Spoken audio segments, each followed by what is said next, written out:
이 시간에 같이 나눌 말씀은 요한복음 1장 47절에서 51절까지 말씀입니다.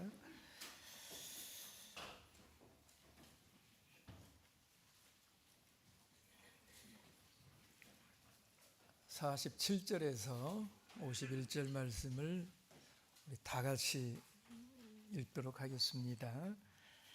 함께 읽겠습니다. 시작. 예수께서 나다나엘이 자기에게 오는 것을 보시고 그를 가리켜 가라사대, 보라, 이는 참 이스라엘 사람이라 그 속에 간사한 것이 없도다. 나다나엘이 가로되 어떻게 나를 아시나이까? 예수께서 대답하여 가라사대, 빌립이 너를 부르기 전에 내가 무화과나무 아래 있을 때에 보았노라. 나다나엘이 대답하여 랍비여, 당신은 하나님의 아들이시요 당신은 이스라엘의 임금이로소이다. 예수께서 대답하여 가라사대, 내가 너를 무화과나무 아래에서 보았다 함으로 믿느냐? 이보다 더 큰 일을 보리라. 또 가라사대, 진실로 진실로 너희에게 이르노니 하늘이 열리고 하나님의 사자들이 인자 위에 오르락 내리락 하는 것을 보리라 하시니라. 아멘. 여러분은 우리 하나님을 하나님이 여러분 어떤 하나님이셨으면 좋겠습니까? 여러분은 하나님을 어떤 하나님이시라고 여러분에게 가장 크게 이렇게 들어와 있는 그 하나님은 어떤 분이십니까? 여러분, 성경은 우리 하나님께서는 모든 것을 다 아시는 전지하신 분이시다 라고 하는 것을 창세기부터 계시록에 이르기까지 수없이 반복해서 말씀하고 있어요. 예레미야 1장 5절에 이렇게 말씀을 하셨습니다. 내가 너를 복중에 짓기 전에 너를 알았고, 어머니가 임신하기 전부터, 우리가 어머니 뱃속에 잉태되기 전부터 하나님께서는 우리를 알고 계신다, 이런 말씀이거든요. 여러분, 이 말씀 믿어지십니까? 네, 여러분, 이 말씀 정말 믿으셔야 됩니다. 여러분, 우리 하나님께서 모든 것을 아신다라고 하는 것은 그 차원이 얼마나 깊고 높고 신비한 이런 일인지요. 여러분, 우리의 지성을 가지고는 아무리 해도 그 끝을 볼 수가 없는 그런 전지함이 하나님의 전지예요. 네. 여러분, 마태복음 10장 30절 말씀에 보면 우리 예수님께서요, 그러니까 당신에 대해서 내가 어떤 존재인지 너희들이 꼭 알아야 된다. 그걸 이 참새하고 빗대 가지고요, 뭐라고 말씀을 하셨느냐면 마태복음 10장 30절 같이 한번 읽어보겠습니다. 시작.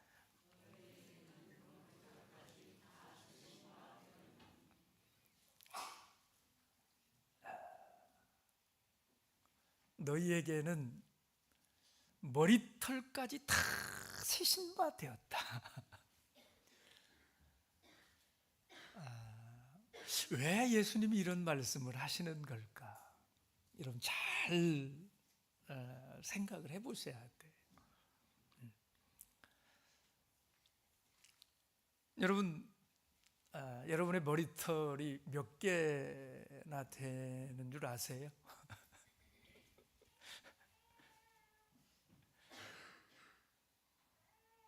여러분 것이잖아요.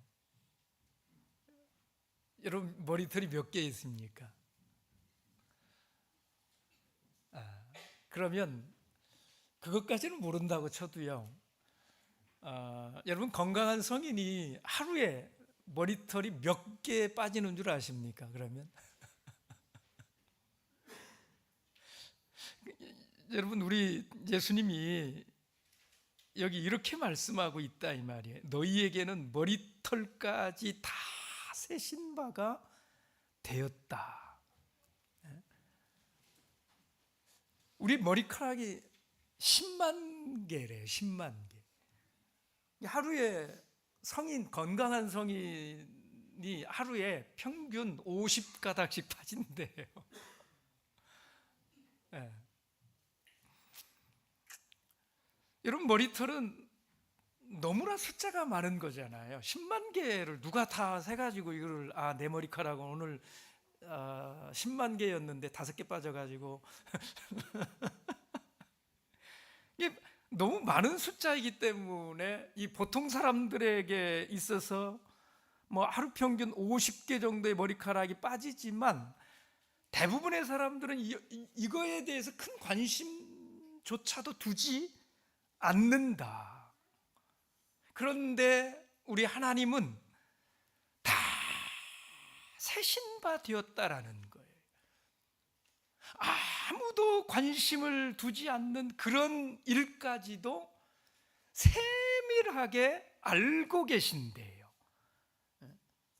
여러분, 하나님께서 나를 이렇게까지 세밀하게 알고 계시니, 그렇게 알고 계신다라고 말씀하시니 이게 참 신비로운 이런 일이 아니냐 이 말이에요.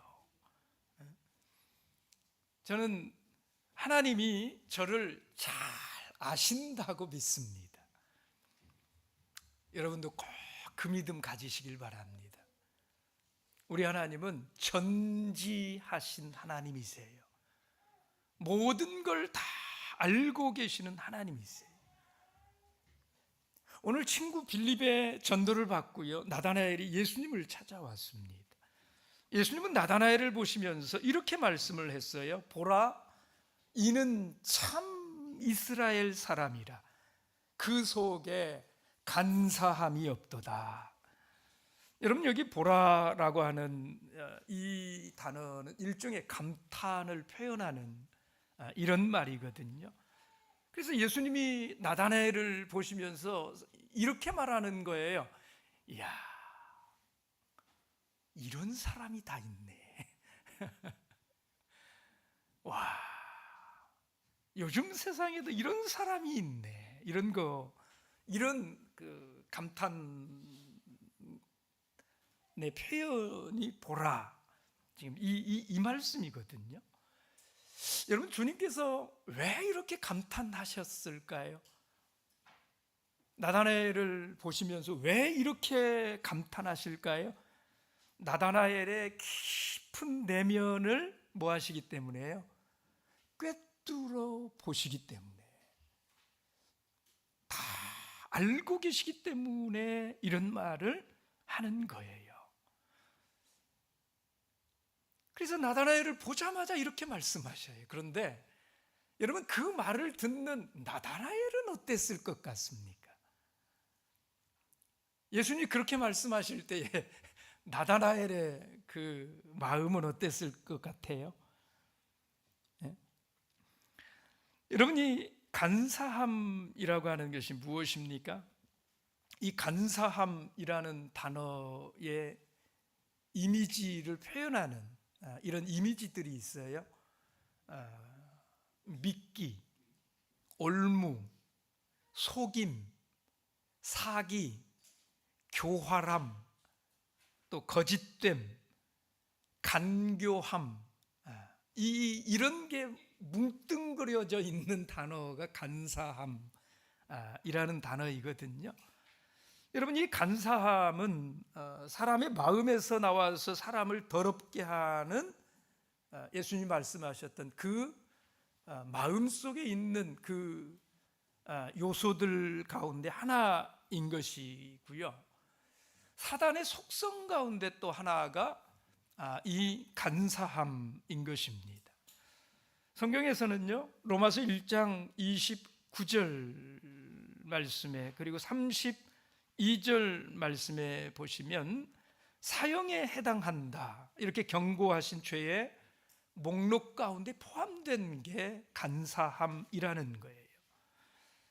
여러분, 예수님은 나다나엘에게요 간사함이 없다고 말씀을 하셨습니다. 예수님이 이것을 드러내기 위해서 재밌는 대비를 사용을 하시지요. 한쪽에는 이는 참 이스라엘 사람이라, 그리고 한쪽에는 그 속에 간사함이 없도다. 왜 이런 대비를 사용을 하시느냐 하면, 여러분, 이스라엘 이건 누구의 이름입니까? 야곱. 야곱이 원래는 어떤 사람이에요? 간사하기, 이를 데 없는 간사함의 표상이 야곱이에요. 근데 그 야곱이 하나님을 만나고 나서 얻은 새 이름, 그게 뭐예요? 그게 이스라엘이에요. 야곱을 간사함의 대명사에서 하나님께서 이제 그 이스라엘로 이렇게 바꾸어준 그 이름이 이스라엘이거든요. 근데 거기에다가 예수님께서는 나다나엘을 보면서는 참을 덧붙이셨어요. 그래서 참 이스라엘이다. 그러니 지금 예수님이 나다나엘에게 이 간사함이 없는 참 이스라엘 사람이다 하신 이 말씀은, 여러분, 나다나엘 입장에서는 이게 적잖이 당황스러울 수 있는 이런 말씀이에요. 왜 그럴까요? 예수님이 나다나엘을 보자마자 이는 참 이스라엘 사람이요 간사함이 없는 사람이다 이렇게 말을 했을 때에 나다나엘은 그걸 듣고, 이런 좋은 말을 해주시다니, 이런 감정이 아니라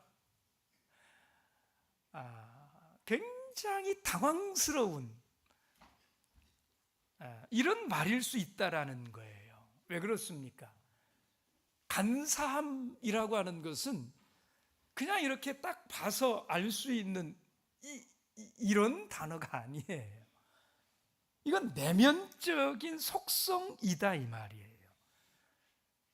그러니까 오래 겪어봐야, 그러니까 빌립이 예수님에게 내 친구인데 정말 진실한 사람이에요, 간사함이 없는 사람이에요, 이렇게 소개를 하는 것이라면 그건 빌립이 나다나엘이 받아들일 만한 거예요. 그죠? 오랫동안 지켜봤으니까. 그리고 진짜 나다나엘이 진실한 사람이거든요.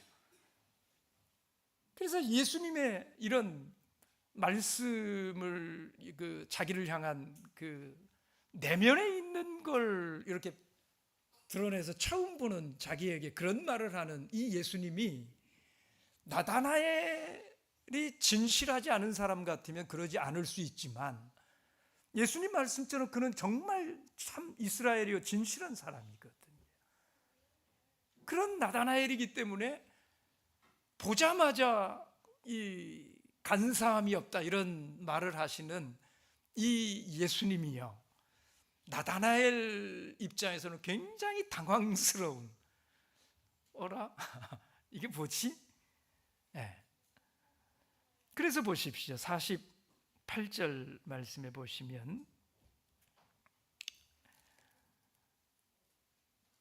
나다나엘이 뭐라고 답변을 합니까? 어떻게 나를 아시나이까? 여러분, 성경에 이렇게 기록되어 있으니까 그렇지만 이 나다나엘의 심경을 그대로 표현하면 뭐라고 표현해야 되냐면 이렇게 표현해야 돼. 한번 이렇게 좀 이렇게 비웃어 주면서 당신이 나를 언제 봤다고? 당신 나를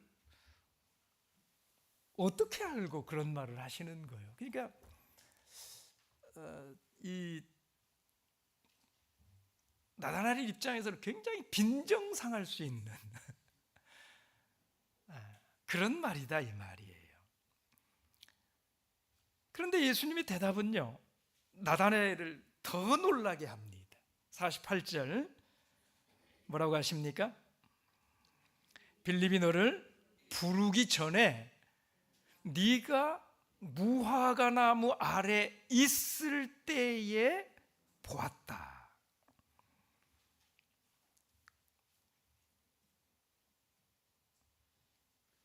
무화과 나무 아래 있을 때 내가 너를 봤다. 여러분, 이 한마디에요, 나다나엘은 그만 폭삭 거꾸로 듭니다. 오늘 이 본문이 굉장히 짧게 이렇게 가니까 이게 굉장히, 근데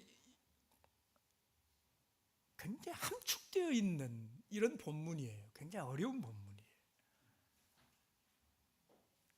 네가 무화과 나무 아래 있을 때 내가 너를 봤다. 이 말에 나다나엘이 거꾸러져요. 그게 틀림없는 것이 50절 말씀을 보시면 예수님이 그렇게 말씀하시잖아요. 예수께서 대답하여 가라사대 내가 너를 무화과 나무 아래에서 보았다 함으로 믿느냐? 그러니까 나다나엘이 예수를 받아들인 그 시점이 언제냐?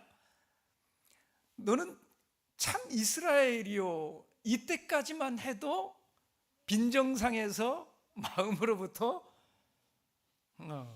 이거 참 내가 잘못 왔나 보다 이렇게 생각을 하고 있었는데, 예수님이 무화과 나무 아래 있을 때 내가 너를 보았다, 이 말을 할 때 나다나엘이 예수를 받아들였다 하는 걸 말하는 것이잖아요.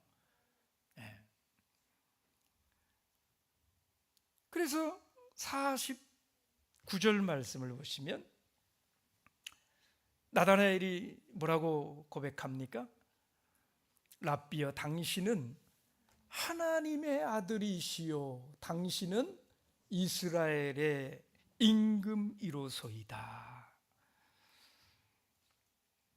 당신은 하나님의 아들이십니다.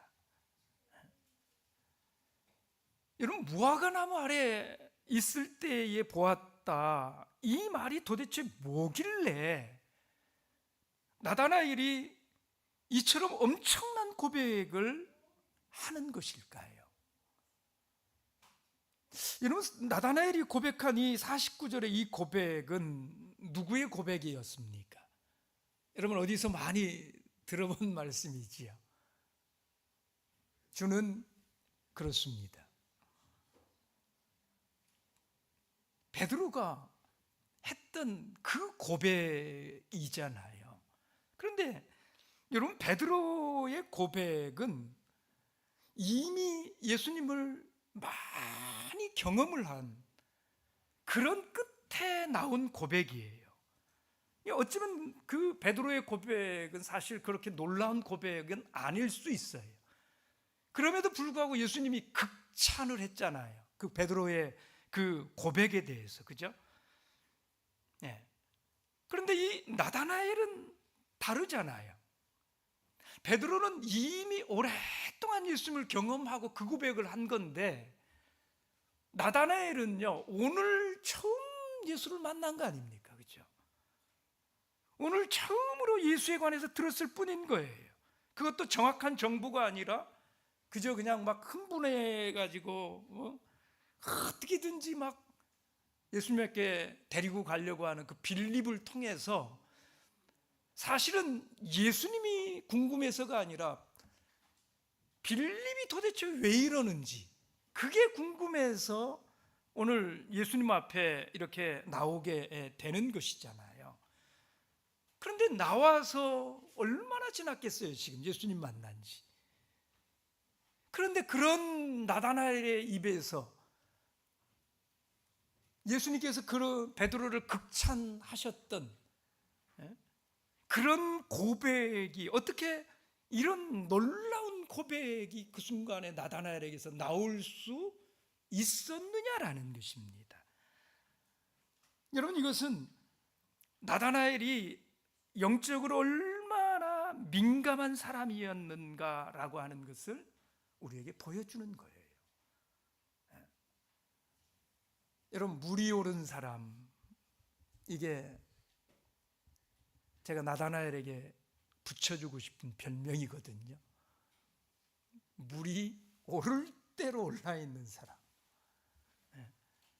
여러분, 물이 딱 올라 있는 사람들은 어떻습니까? 그런 사람들은 기회를 이렇게 딱 만나게 되면 절대 놓치는 법이 없어요. 정확하게 알아보잖아요. 항상 준비가 되어 있기 때문에. 여러분, 이 나다나엘은 영적으로 잘 준비되어 있는 사람이었습니다. 영적으로 잘 준비되어 있는 사람은 영적인 일을 알아보는데 아주 탁월한 능력을 발휘하게 되는 거예요. 나다나엘은 깨어 기도하는 영적인 사람이었습니다. 항상 하나님에 대한 생각으로 가득 차 있는 그런 사람이에요. 영적으로 민감한 사람이었기 때문에 오늘 예수님을 만났을 때에 바로 아주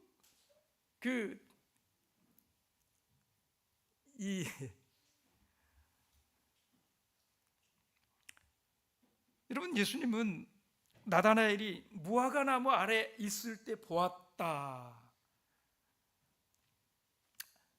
이 말 속에서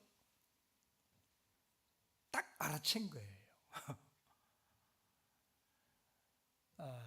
여러분, 이 무화과 나무 아래라고 하는 이것은, 이 무화과 나무는 이스라엘에서 흔히 가장 일반적으로 볼 수 있는 이런 나무거든요. 그러니까 나무 자체로는 어찌 보면 특별할 것이 없는 이런 나무예요. 그런데 이스라엘에게 있어서 이 무화과 나무 아래라고 하는 이 표현은 굉장히 관용적인 이런 표현인데, 여러분, 이 무화과 나무가 굉장히 흔하지만 이파리가 이렇게 무성하고 그늘이 짙기 때문에 이 무성한 가지 아래 경건한 이런 율법사나 이런 사람들이 그 무화과 나무 아래에서 율법을 읽고 또 그 아래에서 기도하고 그리고 말씀을 묵상을 하고, 이건 경건한 유대인들의 아주 오래된 관습이라는 것입니다. 그래서 관용어처럼 무화과 나무 아래 그러면 그런 일이 이루어지는 이런 곳이 무화과 나무 아래인 거예요. 여러분, 이 나다나엘이 무화과 나무 아래에 있었다라고 하는 것은 그가 메시아의 오심을 소망을 하면서 이 경건한 생활에 힘쓰면서 살아가는 이런 사람이라고 하는 것을 알게 하는 그런 표현입니다. 그러니까 예수님이 그에게서 보신 그 간사함이 없는 그 진실함, 이것은 무화과 나무 아래에 있던 그 시간들을 통해서 가지게 된 그 나다나엘의 성품이라는 거예요. 경건함이 있는 이 사람들이 하나님을 찾는 것, 여러분, 이건 그렇게 어려운 일이 아닌 것입니다. 오히려 이런 사람들에게는 하나님을 믿지 않는 것이 이상한 일이 되는 것이잖아요. 여러분, 지금 이 나다나엘은요, 예수님께서 자기의 경건 생활을 정확하게 말씀을 하실 때에 빌립이 너에게 말하기 전에 네가 무화과나무 아래 있을 그때에 내가 이미 너를 보았다 하는 이 말씀 속에서 예수님의 신성을 보았다라는 거예요.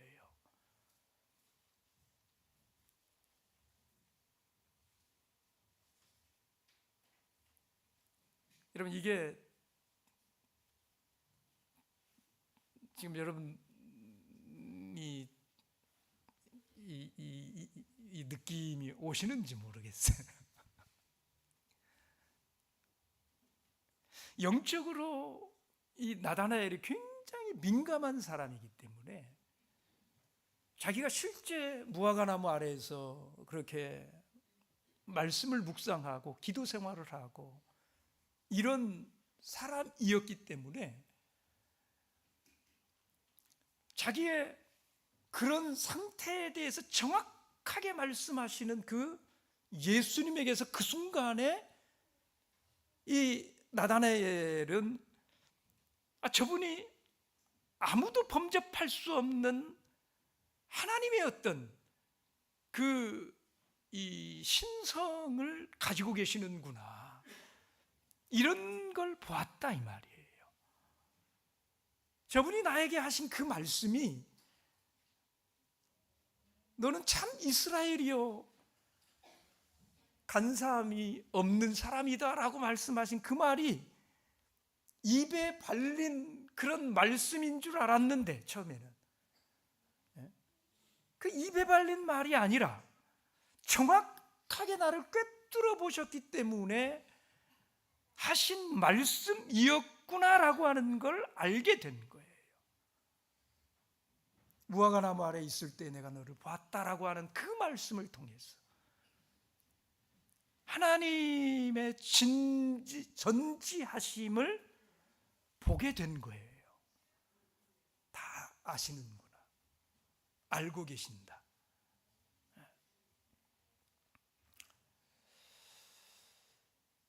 여러분, 우리에게도 이런 일이 있어야 돼요. 우리가 영적으로 이렇게 민감한 이런 상태에 있어야 돼요. 여러분, 은혜 받는 사람과 받지 못하는 사람의 차이가 뭔 줄 아십니까? 어떤 사람이 은혜를 받고 어떤 사람이 은혜를 받지 못하는가? 여러분, 은혜를 받는 사람은 은혜의 때를 놓치지를 않아요. 그러니까 은혜를 받는 거예요. 똑같은 말씀이 주어지고 똑같은 말씀이 선포되어져도요, 그걸 들을 줄 아는 사람이 있고 그걸 볼 줄 아는 사람이 있어요. 근데 그게 들리지를 않으면, 보이지를 않으면 붙잡을 수가 없는 것이잖아요. 여러분, 로마서 1장 20절 말씀을 보면 하나님의 신성이 만물에 분명히 뭐 한다고 그랬습니까? 보여 알게 되나니. 왜 만물에서, 만물이라고 하는 것은 들의 꽃 한 송이, 또 뭐 바위덩어리 하나, 뭐 이런 것들이 다 만물이잖아. 눈에 보이는 모든 게 만물이잖아요. 그렇죠?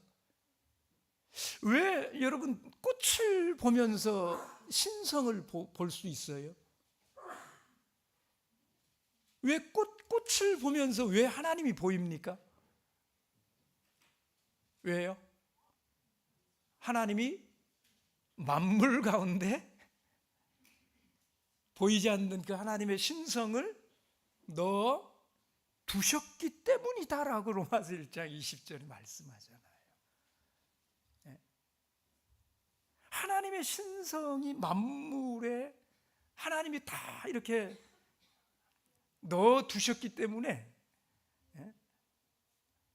그래서 사실은 그 만물 속에서 우리는 뭘 보든지 하나님을 볼 수 있어야 그게 마땅한 거예요, 사실은. 왜냐하면 하나님이 그렇게 넣어주셨으니까.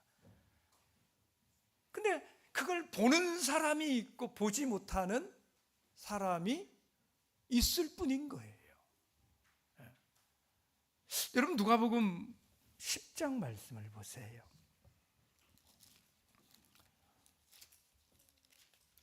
누가복음 10장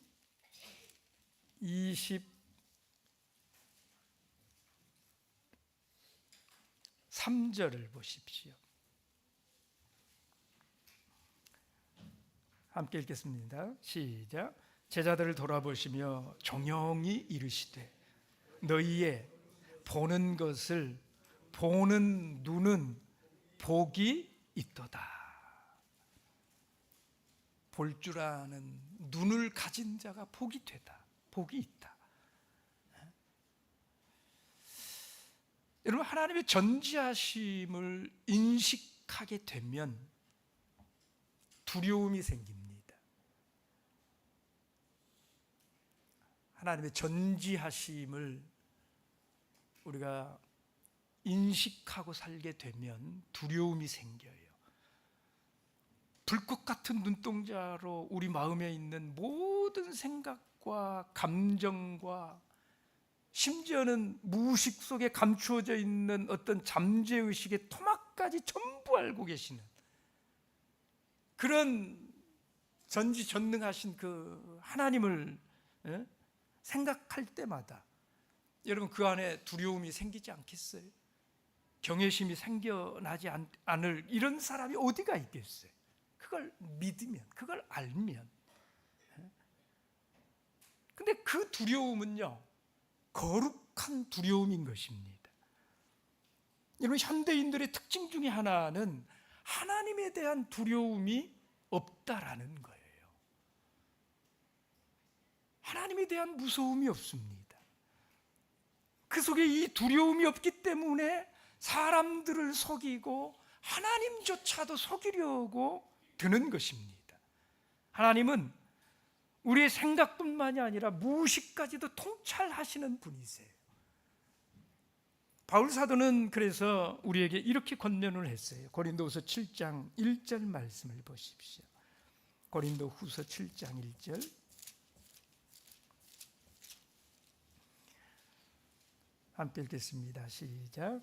그런즉 사랑하는 자들아, 이 약속을 가진 우리가 하나님을 두려워하는 가운데에서 거룩함을 온전히 이루어 육과 영의 온갖 더러운 것에서 자신을 깨끗게 하자. 두려워하는 가운데에서 자신을 깨끗게 하자. 내 마음 깊은 곳을 꿰뚫어 보시는 그 하나님에 대한 거룩한 두려움이 없으면 우리는 우리의 마음을 진실하게 하려고 하는 이런 노력을 할 수가 없게 돼요. 굳이 아는 사람도 없고 알 수 있는 존재도 없는데 뭐 때문에 내가 내 마음을 진실하게 하고 깨끗하게 하고 그렇게 살아갈 필요가 있겠어요? 그냥 사람들 눈속임만 잘하면 되지. 그냥 앞에서만 그냥 듣는 척만 하면 되는 거지. 오는 척만 하고. 여러분, 자신을 한번 돌아보시길 바랍니다. 하나님이 두려워서 마음에 거짓을 품다가도 포기해버리고, 남을 속이려고 하다가도 하나님 때문에 멈칫하고, 악한 생각에 끌려가다가도 하나님을 생각해서 하나님이 보고 계시는 것 때문에 돌이킬 수 있는 여러분은 그런 분들이십니까? 여러분이 정말 하나님의 전지하심 때문에 그렇게 살아가는 모습이 진정 여러분 가운데 있으시다면 여러분도 이 나다나엘의 마음을 가진 자라 할 수 있을 것입니다. 여러분, 하나님이 우리 마음속을 아신다라고 하는 사실은 우리에게 두려움만 준 것이 아니에요. 하나님이 우리의 모든 걸 아신다라고 하는 이게 그런 정말 그걸 믿고 살아가는 사람들에게는 두려움이 아니라 용기와 위로를 주게 되는, 용기와 위로가 될 거예요. 큰 위안이 되는, 그게 하나님께서 전지하신다라는 거예요. 여러분, 하나님이 하신다, 이것만큼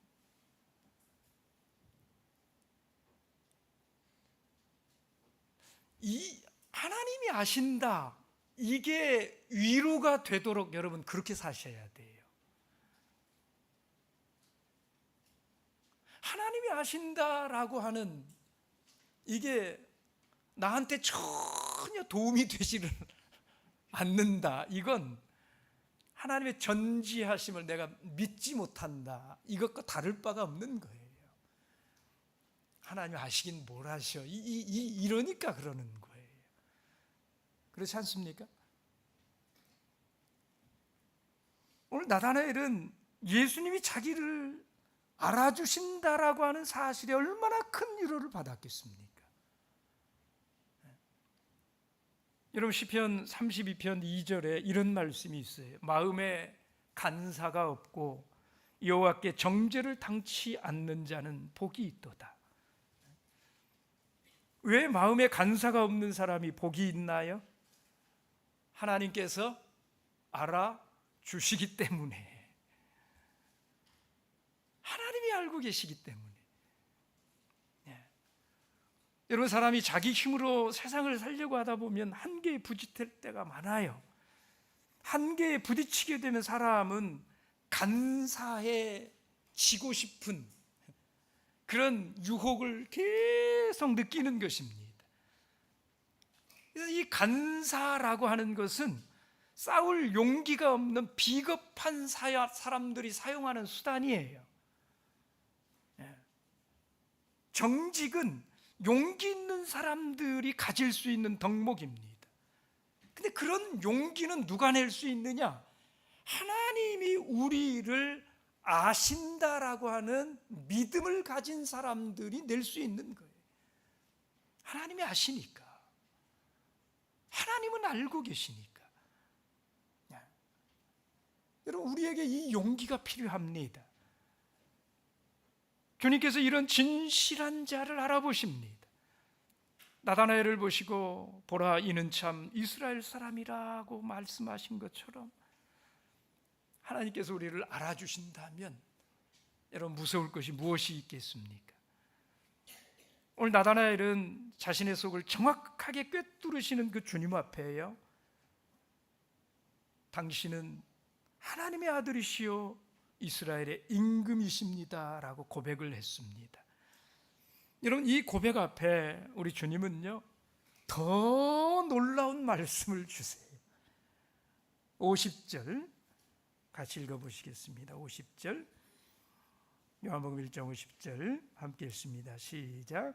예수께서 대답하여 가라사대 내가 너를 무화과나무 아래에서 보았다 함으로 믿느냐?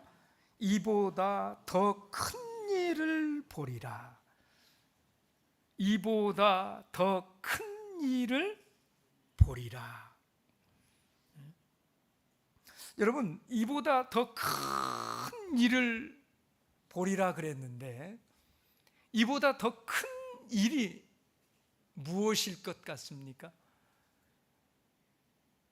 그리고 이게 누구에게 주시는 말씀일까요?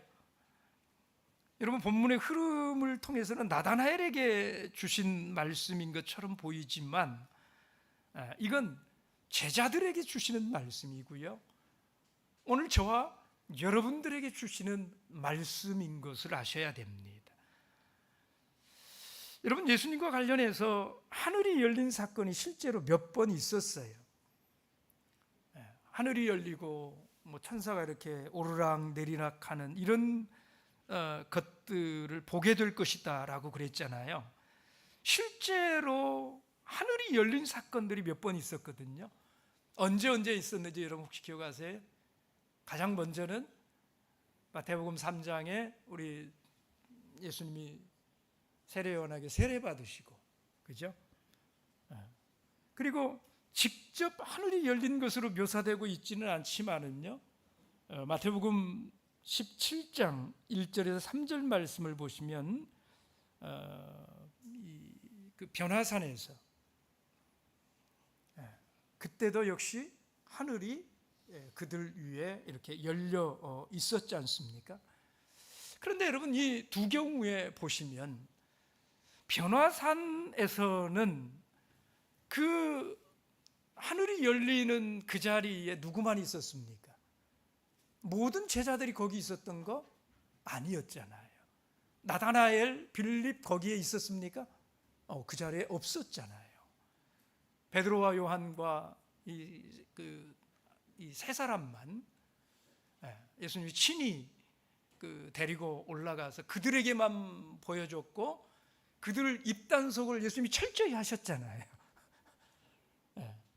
그리고 세례 요한에게 세례를 받고 하늘이 열릴 때에도 보십시오. 그때는 누구만 봤습니까? 세례 요한만 봤잖아요. 다른 사람들은 보지 못했다고 그렇게 말씀하고 있지 않습니까? 그래서 여러분, 이 이야기는 영적으로 해석해야 된다라는 거예요. 저는 이 약속은 순전히 미래적인 것이라고 생각합니다. 나다나엘만을 위한 것이 아니다라는 거예요. 나다나엘은 실제적으로 그걸 보지를 못해요. 하늘이 열리는 그런 걸 봤던 적이 없잖아요. 여러분, 예수님께서는 지금 미래에 일어날 어떤 일에 대해서 말씀하고 계신다, 이 말이. 이 구절이 성취되는 것을 아무도 보지 못했지만 어느 날 예수 그리스도께서 뭐 하실 때예요? 재림하실 그때에 그걸 모든 사람들이 보게 될 것이다 하는 것 아닙니까?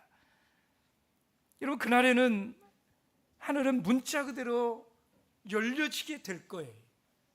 그리고 천사들이 예수님과 함께 있는 오르락내리락 하고, 천군 천사들이 예수님과 함께 나팔소리 가운데 이렇게 오시는 것을 보게 되는 그런 날이 있을 거예요. 여러분, 이것은 복음서에 나타나는 다른 여러 구절들의 의미와 서로 상통합니다. 예수님께서는 인자가 아버지의 영광으로 그 천사들과 함께 오리니 그때에 각 사람의 행한 대로 갚으리라 선언하셨고요. 다시 이후에 인자가 권능의 우편에 앉은 것과 하늘 구름을 타고 오는 것을 보리라 이렇게 선언하시지 않았습니까? 이건 반드시 그렇게 이루어질 거예요. 예수님이 마지막 날에 하늘 구름을 타고 이 땅에 재림하시고 천만 천사와 함께 이 땅에 다시 오시는 이런 날이 반드시 있을 것이다, 이 말이에요. 불행히도 오늘 어떤 성도들은요, 예수 그리스도의 재림을 큰 기쁨의 시간으로, 사건으로 여기지 않으시는 이런 분들이 있는 것처럼 보입니다. 그들은 예수 그리스도와의 교제를 멀리하고 있고요. 그래서 주님 다시 오신다고 그러면 제발 좀 지금 말고 좀 더 있다가 오셨으면 좋겠고요. 지금은 아니었으면 좋겠고요. 아니, 할 수만 있거든 오시지 않는 것도 괜찮지 않을까.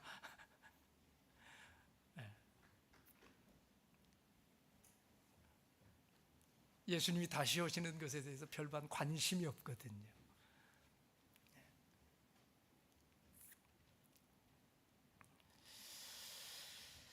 여러분, 어쩌면 계시록 19장 이하의 말씀은요, 세상 끝날의 일들과 예수 재림의 사건을 가장 잘 그려주는 그런 말씀일 것입니다. 근데 여러분, 거기 보시면 모두가 다 승리에 차 있어요.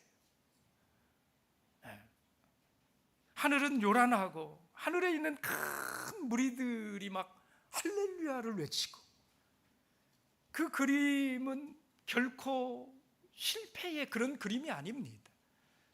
모든 주를 앙망하고 기다리는 이런 자들이 기쁨에 차 있는 그런 모습이에요. 여러분, 성경에 명확하게 약속하고 계시록의 마지막까지 그렇게 분명하게 그려주는 그 예수 재림의 그 그림, 이것이 여러분들에게는 어떤 의미가 있으십니까? 여러분, 그것이 굉장한 의미를 가져야 됩니다. 이 세상에서 우리는 흔히 우리가 하늘의 백성으로서 매우 적은 무리에 지나지 않는다라고 하는 것을 생각을 하고, 그냥 쪼그라들어가지고 유축된 이런 모습 가운데 삶에 치이고,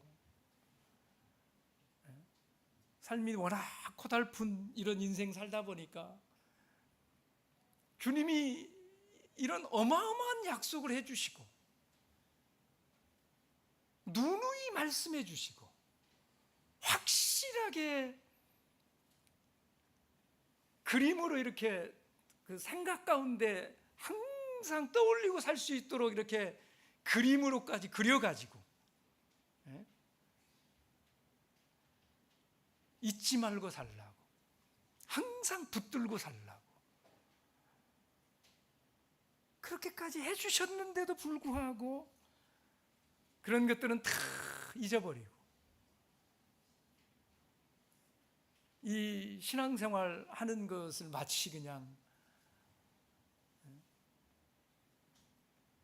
남들 손가락질 피해가지고 눈치 보면서 조용조용히 해야 되는 어떤 이런 일인 것처럼,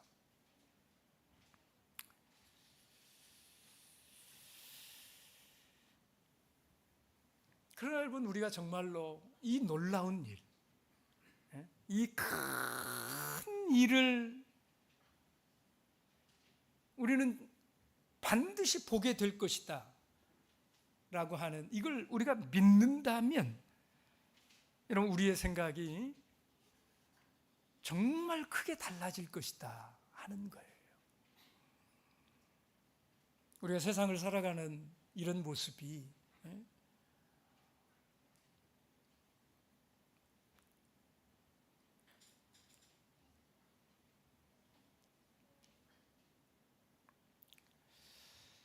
저는 우리가 오늘을 이 나다나엘처럼 민감하게 깨어 지내야 할 때다 이렇게 믿습니다. 이런 무화과나무 아래에서의 이 은혜를 우리가 시시때때로 공급받지 못하고 내 힘으로 살려고만 하면 언젠가는 간사한 인간이 되어버리고 우리 영혼은 메마르게, 그래서 신앙생활을 해도 이게 참 힘들게 꾸역꾸역 하는 이런 신앙생활을 하게 될 것입니다. 그런 모습에서 벗어나려면 우리에게 필요한 게 뭘까요? 마음속에 붙들 수 있는 소망이 있어야 돼요. 잔잔한 중에도 흔들리지 않고 우리 속에서 우리를 이렇게 딱 버티고 지탱할 수 있게 붙들어 줄 수 있는 그 소망이 있어야 돼요.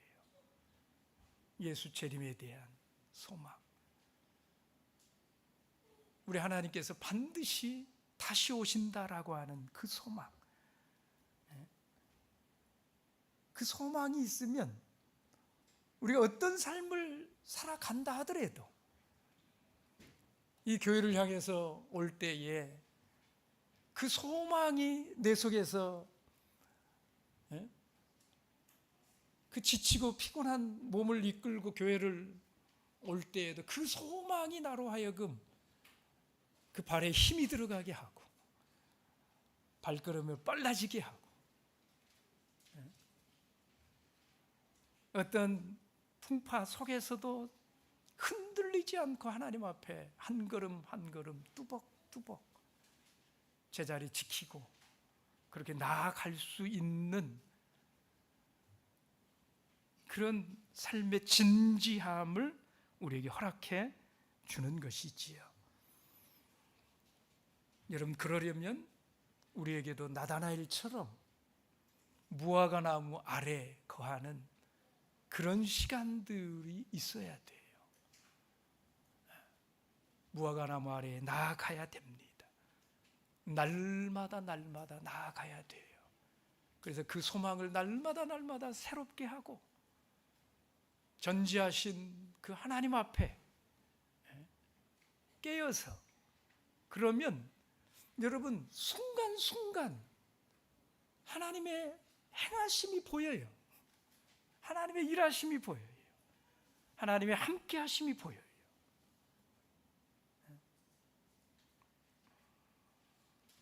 간사함이 없이 정직하고 진실하게 예수님의 재림을 소망하면서 그렇게 하나님 앞에 걸어갈 수 있는, 나아갈 수 있는 저와 여러분 다 되시길 바랍니다. 묵도하겠습니다.